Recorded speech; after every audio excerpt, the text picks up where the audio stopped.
Hello friends, welcome back to my YouTube channel cricket with லோகோ. So இன்றைக்கி வந்து 2 match நடந்திருக்கு. ஃபர்ஸ்ட் வந்து CSK vs GT and next வந்து எஸ்ஆர்ஹெச்எஸ் கேகேஆர். ஸோ நம்ம 2 மேட்சஸ் பார்த்துடலாம். ஸோ ஃபர்ஸ்ட் மேட்ச்சில் வந்து பார்த்தீங்கன்னா வந்து சிஎஸ்கே வந்து ஜெயிச்சிருக்காங்க.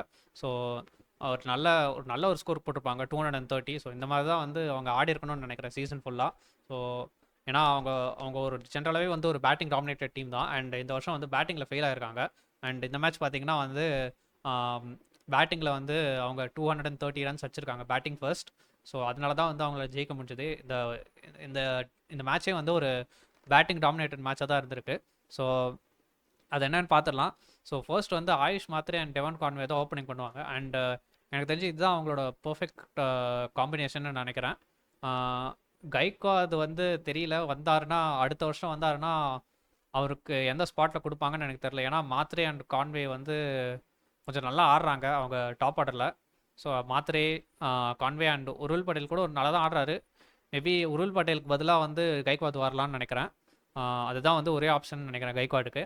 அண்ட் நம்பர் 4 வந்து சிவம் டுபே, நம்பர் 5 வந்து டிவால் பிரிவஸ் தான் வந்து அடுத்த சீசன் நினைக்கிறேன் மோஸ்ட்டாக. இல்லைனா வந்து இன்டர்சேஞ்ச் பண்ணிப்பாங்க பிரிவஸ் அண்ட் டுபே. எனக்கு தெரிஞ்சு அப்படி தான் போகணும்னு தோணுது எனக்கு. ஏன்னா நீங்கள் பார்த்துருந்தீங்கன்னா தெரிஞ்சிருக்கோம், இந்த இந்த சீசனில் வந்து நம்பர் 4 வந்து ஜடேஜாவை இறக்கி விடுவாங்க, அஸ்வினெல்லாம் போன மேட்ச் வந்து அஸ்வினை இறக்கி விடுவாங்க. ஸோ அதெல்லாம் வந்து பார்க்கறதுக்கு ஒரே ஸ்ட்ரேஞ்சாக இருந்தது. ஏன்னா அவங்க வந்து ஒரு ஸ்பெஷலிஸ்ட் பேட்ஸ்மேன் கிடையாது. ஏன்னா நீங்கள் 2 specialist batsman Dube and Brevis இருக்கும்போது அவங்களெல்லாம் இறக்கி விட்டுட்டு இருந்தாங்க ஆல்ரவுண்டர்ஸை. ஸோ அது கொஞ்சம் ஸ்ட்ரேஞ்சாக இருந்தது சிஎஸ்கே கிட்டேருந்து. அண்ட் இந்த வாட்டி பார்த்தீங்கன்னா வந்து இந்த மேட்ச்சில் வந்து ஒரு கரெக்டான டெசிஷன் எடுத்திருக்காங்க. டூபே வந்து இறக்கி விட்டுருக்காங்க, ஒரு ஒரு ஸ்பெஷலிஸ்ட் பேட்ஸ்மேனை. அண்ட் அதுக்கப்புறம் வந்து பிரிவிஸ் வந்திருக்காரு.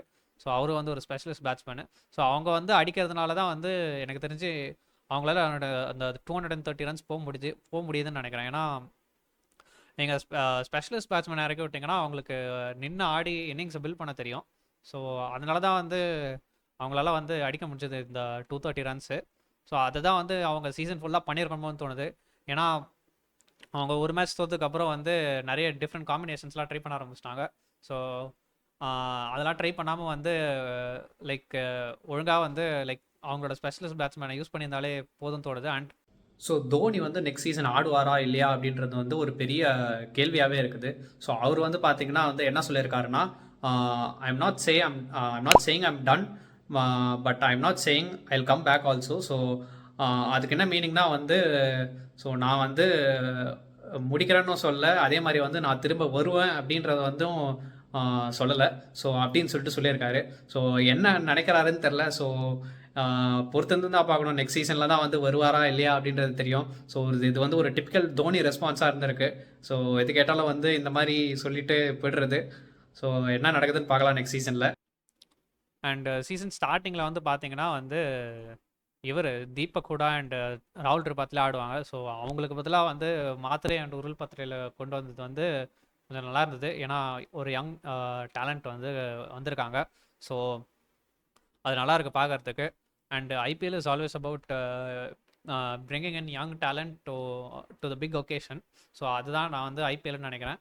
ஸோ அப்படி ஸோ அந்த மாதிரி வந்து சிஎஸ்கேல பார்க்கறதுக்கு நல்லா இருக்கு. ஏன்னா அவங்க ஜென்ரலாகவே வந்து கொஞ்சம் ஓல்டஸ்ட் பிளேயர்ஸ் வச்சு தான் ஆடுவாங்க. ஸோ பார்க்கறதுக்கு நல்லா இருந்தது. அண்ட் ஆயுஷ் மாத்ரே, உருள் பட்டேல் இந்த இந்த இன்னிங்ஸில் வந்து நல்லா அடிச்சிருப்பாங்க. ஸோ நல்லா அக்ரெசிவான ஸ்டார்ட் கொடுத்துருப்பாங்க Mhatre, Conway and Urvil Patel.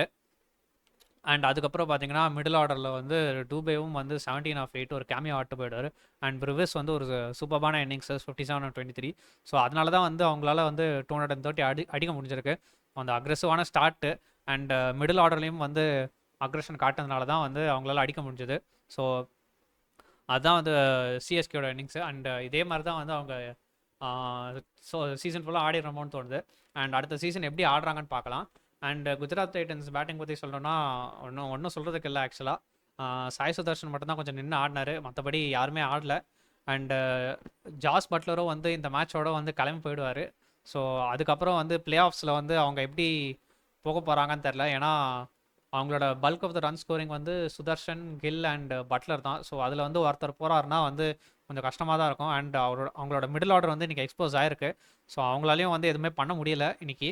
So எப்படி போகுதுன்னு பார்க்கலாம் குஜராத் டைட்டன்ஸுக்கு. ஏன்னா அவங்க வந்து குவாலிஃபை ஆகிருக்காங்க. ஆனால் அவங்களால அந்த டாப் 2ல முடிக்க முடியுமா தெரில. ஏன்னா இப்போ மும்பை இந்தியன்ஸ் வந்து அடுத்த மேட்ச் ஜெயிச்சிட்டாங்கன்னா கொஞ்சம் கஷ்டம் தான் குஜராத் டைட்டன்ஸ்க்கு. ஏன்னா அவங்க நெட் ரன் ரேட்லேயும் அதிகமாக இருக்காங்க மும்பை இந்தியன்ஸு. ஸோ குஜராத் டைட்டன்ஸ்க்கு வந்து அந்த டாப் டூ ஸ்பாட் வந்து கிடைக்குமான்னு தெரில. ஸோ எப்படி போகுதுன்னு பார்க்கலாம். அண்ட் இவங்க 230 அடிச்சதுக்கப்புறம் வந்து பார்த்தீங்கன்னா வந்து குஜராத் டைட்டன்ஸால் அந்த ப்ரெஷர் தாங்க முடியல. ஸோ அந்த 230ன்ற ஒரு பெரிய ஸ்கோரை வந்து எப்படி சேஸ் பண்ணுறதுன்னு தெரியாமல் வந்து விக்கெட்ஸ்லாம் விட்டுருவாங்க இனிஷியலாகவே. சுப்மன் கிலும் வந்து ஒரு அக்ரெசிவ் அப்ரோச் ஏறி போய் ஆட போய் அவுட் ஆகிடுவார். அண்ட் ஜாஸ் பட்லரும் அதே தான், ஏறி போய் ஆடி அவுட் ஆகிடுவார். ஸோ அதுதான் அந்த ப்ரெஷர் வந்து கில்லுக்கும் பட்லருக்கும் போயிடுச்சு. அண்ட் சுதர்ஷன் வந்து அவரோட நேச்சுரல் கேம் தான் ஆடினார். ஆனாலும் வந்து அது பத்தாது. ஸோ இந்த 230 சேஸ் அப்போ பத்தாது. ஸோ அவரும் வந்து அக்ரெசிவாக ஆட போய் தான் அவுட் ஆவார். அண்டு அதுக்கப்புறம் வந்து அவங்களோட மிடில் ஆர்டர் வந்து கொலாப்ஸ் ஆகிடுவாங்க. ஸோ 19, 14, 12 நீங்களே பார்க்குறீங்க. 0, 19, 14, 12 அதுதான் வந்து அவங்களோட மிடில் ஆர்டர். ஸோ அவங்க மிடில் ஆர்டர் வந்து கொஞ்சம் இம்ப்ரூவ் பண்ணணுமோன்னு தோணுது. ஏன்னா குஜராத் டைட்டன்ஸ் வந்து லாஸ்ட் மேட்சும் வந்து 230 கன்சீட் பண்ணுவாங்க. ஸோ அதனால வந்து நான் என்ன சொல்கிறேன்னா, குஜராத் டைட்டன்ஸோட போலிங் தான் இம்ப்ரூவ் பண்ணணுமோன்னு எனக்கு தோணுது பேட்டிங்கை விட. ஏன்னா அவங்க லாஸ்ட் மேட்ச்லேயும் வந்து அதே தான், லைக் 230 வந்து கன்சீட் பண்ணியிருப்பாங்க அகேன்ஸ்ட் எல்எஸ்ஜி. ஸோ அது வந்து ஒரு கன்சர்னாக இருக்குது குஜராத் டைட்டன்ஸுக்கு. ஸோ அவங்க லீட் போலர் முகமது சிராஜ் பார்த்தீங்கன்னா வந்து இன்னைக்கு 47 ரன்ஸ் கொடுத்துருக்காரு. அண்ட் அர்ஷத் கான் வந்து 2 overs 42 ரன்ஸ் கொடுத்துருக்காரு. ஸோ அதுவே வந்து அதுலேயே வந்து தெரியுது நம்மளுக்கு. ஸோ அவங்க வந்து போலிங் வைஸ் வந்து பயங்கரமாக ஸ்ட்ரகிள் பண்ணியிருக்காங்கட்டு. அண்ட் அவங்களோட லீட் போலர் பிரசித் கிருஷ்ணா தான். ஸோ அவர் வந்து 4 overs 22 ரன்ஸ் தான் கொடுத்துருக்காரு. ஸோ அவர் பரவாயில்ல. மற்றபடி வந்து எல்லாருமே இம்ப்ரூவ் பண்ணணுமோன்னு எனக்கு தோணுது. ஏன்னா நிறைய ரன்ஸ் லீக் பண்ணுறாங்க. ஸோ அதுதான். அண்டு அதுதான் வந்து இந்த மேட்ச்சு. ஸோ இவங்க வந்து 230 அடிப்பாங்க அவங்களோட ப்ரில்லியண்ட்டான பேட்டிங்னால. அண்ட் இவங்க வந்து அந்த ப்ரெஷர் தாங்க முடியாமல் வந்து ஆல் அவுட் ஆகிடுவாங்க 147க்கு. ஸோ அதுதான் வந்து first match. So second match பார்த்துடலாம். செகண்ட் மேட்ச் வந்து எஸ்ஆர்ஹெச் vs கேகேஆர். அண்ட் இது வந்து ஒரு கிளாசிக் எஸ்ஆர்ஹெச் பேட்டிங்னே சொல்லலாம். அந்த டிராவிஸ் ஹெட் அண்ட் அபிஷேக் சர்மாவோட, டிராவிஸ் ஹெட் அண்ட் அபிஷேக் சர்மான்னு சொல்ல முடியாது, Henry Klaasen and Abhishek Sharma Travis ஹெட்னு சொல்லலாம். ஏன்னா அபிஷேக் சர்மா வந்து நடுவில் அவுட் ஆகிடுவார் 32/16. ஸோ ஆனால் பரவாயில்ல, அவரும் வந்து நல்ல ஒரு இன்னிங்ஸ் தான் ஆடிருக்காரு. 32/16 ஒரு நல்ல ஸ்டார்ட் கொடுத்துருப்பாரு. அண்ட் டிராவிஸ் ஹெட்டும் வந்து பயங்கரமாக ஆடிக்கிட்டே இருப்பார். அதுக்கப்புறம் அவரும் அவுட் ஆகிடுவார். ஸோ 76க்கு. அதுக்கப்புறம் பார்த்தீங்கன்னா வந்து ஃபுல்லாகவே ஹென்ரி கிளாசன் தான். ஸோ இந்த வாட்டி வந்து 1 down வந்து இஷான் கிருஷ்ணன் இறக்கி விடாமல் வந்து கிளாஸனை இறக்கி விட்ருக்காங்க. கிளாஸனை இறக்கி விட்டு அடிக்க வச்சுருக்காங்க. ஸோ 7 4s 9 6s அடிச்சிருக்காரு. 105 நாட் அவுட்டு 39 பால்ஸில். ஸோ பயங்கரமாக அடிச்சிருப்பாரு. அண்டு அதை விட பார்த்தீங்கன்னா வந்து ஆக்சுவலாக வந்து இவங்க போட்ட எக்ஸ்ட்ராஸ் தான் வந்து அதிகம் நான் சொல்லுவேன். ஸோ டோட்டலாக வந்து 24 எக்ஸ்ட்ராஸ் போட்டிருக்காங்க. ஸோ நீங்கள் லெக் பைஸையும் கூட விடுங்க, 14 வைடு ஒரு நோ பால் போட்டிருக்காங்க. ஸோ அது வந்து கண்டிப்பாக வந்து எந்த டீமாக இருந்தாலும் வந்து தவிர்க்கணும்னு தோணுது. எல்லா மேட்சும் நான் சொல்லிட்டே தான் இருக்கேன். ஸோ எக்ஸ்ட்ராஸ் வந்து எப்போவுமே தவிர்க்கணும். ஸோ அது வந்து நிறைய போட்டிருக்காங்க. அதனாலேயே வந்து நிறைய ப்ரெஷர் க்ரியேட் ஆகும். ஸோ அதுதான் வந்து கொஞ்சம் தவிர்க்கணும்னு தோணுது எனக்கு. ஸோ நீங்களே பார்க்குறீங்க, ஃபால் ஆஃப் விக்கெட்ஸில் வந்து 92 தான் வந்து ஃபர்ஸ்ட் விக்கெட் விட்டுருக்காங்க. அண்ட் செகண்ட் விக்கெட் பார்த்தீங்கன்னா வந்து 175 விட்டுருக்காங்க. ஸோ அதிலே தெரிஞ்சிருக்கு உங்களுக்கு இவங்க வந்து எவ்வளோ batting டாமினேட்டடாக Aadi இருக்காங்கன்ட்டு. So and third wicket வந்து பார்த்தீங்கன்னா 258 விட்டுருக்காங்க. ஸோ ஒரு விக்கெட்டுக்கும் கேப் அவ்வளோ ரன்ஸ் இருக்குது. ஸோ நல்லா பேட்டிங் ஆடி இருக்காங்க இன்றைக்கி. அண்டு கொல்கத்தா நைட் ரைடர்ஸ் வந்து அதே தான், போன மேட்ச்சில் இவங்க ஆடின மாதிரி தான், ப்ரெஷரில் வந்து ஜிடி ஆடின மாதிரி ப்ரெஷரில் வந்து அவங்களால அடிக்க முடியல. ஸோ எல்லாருமே வந்து அவுட் ஆகிட்டு தான் போயிடுவாங்க அக்ரெசிவாக ஆட போய்.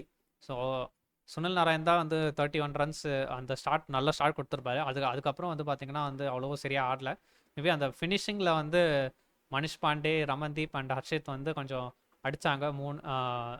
மனிஷ் பாண்டே பார்த்தீங்கன்னா 3 6 அடிச்சிருக்காரு. இவர் வந்து 2 6, ரமன்தீப் அண்ட் ஹர்ஷித் ராணா வந்து 3 6. ஸோ ஃபினிஷிங்கில் வந்து ஒரு லைட்டாக வந்து அடித்து ரன் ரேட்டை மட்டும் ஏற்ற பார்த்துருப்பாங்க. மற்றபடி அவ்வளோதான். ஸோ 168க்கு ஆல் அவுட் ஆகிடுவாங்க அந்த ப்ரெஷர் தாங்க முடியாமல். அண்டு ஐ திங்க் எஸ்ஆர்ஹெச் வந்து அவங்களோட டாப் த்ரீல வந்து ரொம்ப ரிலையண்ட்டாக இருக்காங்கன்னு நினைக்கிறேன். ஏன்னா அவங்க டாப் த்ரீ பெர்ஃபார்ம் பண்ணலன்னா வந்து அவ்வளோதான், மொத்தமாக ஊற்றி மூடிது.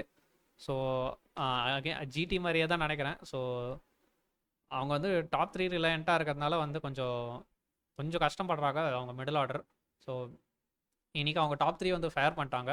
So Abhishek, Travis Head and Henrik Klaasen.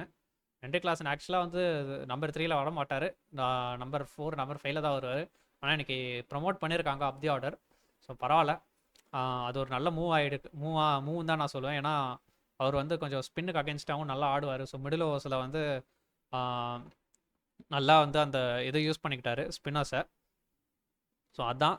And அதுக்கப்புறம் பார்த்தீங்கன்னா வந்து இவங்க வந்து ப்ரெஷரில் அவுட் ஆகிடுவாங்க. ஸோ அதான் வந்து மேட்ச் இன்னைக்கு எஸ்ஆர்ஹெச்சும் கேகேஆருக்கும். ஸோ இப்போ நம்ம அப்படியே வந்து டேபிள் பார்த்துடலாம். டேபிள் என்ன ஆயிருக்குன்னு பார்க்கலாம். இது அவ்வளோ பெரிய இம்பேக்ட் க்ரியேட் பண்ணுமா அப்படின்றத பார்த்துடலாம். ஸோ இப்போ நம்ம டேபிள் பார்க்குறோம். ஸோ டேபிளில் வந்து குஜராத் டைட்டன்ஸ் வந்து ஸ்டில் ஃபர்ஸ்ட் பொசிஷனில் தான் இருக்காங்க. ஆனால் வந்து நீங்கள் பார்த்தீங்கன்னா இப்போ ஆர்சிபி அடுத்த மேட்ச் ஜெயிச்சிட்டாங்கன்னா அவங்க வந்து கீழே போயிடுவாங்க. அண்ட் எம்ஐ அதுக்கு அடுத்த மேட்ச் ஜெயிச்சிட்டாங்கன்னா, ஸோ எம்ஐ ஆர் பஞ்சாப் 2 பேரத்தில் யாராவது ஒருத்தர் ஜெயிச்சாங்கன்னா கூட வந்து ஜிடி வந்து கீழே போயிடுவாங்க. ஸோ அவங்களுக்கு வந்து கொஞ்சம் இப்போது தேர்ட் பொசிஷன் போயிட்டாங்கன்னா வந்து எலிமினேட்டர் ஆடுற மாதிரி இருக்கும். ஸோ இவ்வளோ நல்லா ஆடிட்டு வந்து அப்புறம் எலிமினேட்டர் ஆடுறதுன்னு வந்து கொஞ்சம் கஷ்டமாக இருக்கும் அவங்களுக்கு. கான்ஃபிடன்ஸ் கொஞ்சம் கம்மியாகும். ஸோ ஏன்னா 2 losses, 2 back to back losses வேறு. ஸோ அவங்களுக்கு கான்ஃபிடன்ஸ் கொஞ்சம் கம்மியாகும் கண்டிப்பாக.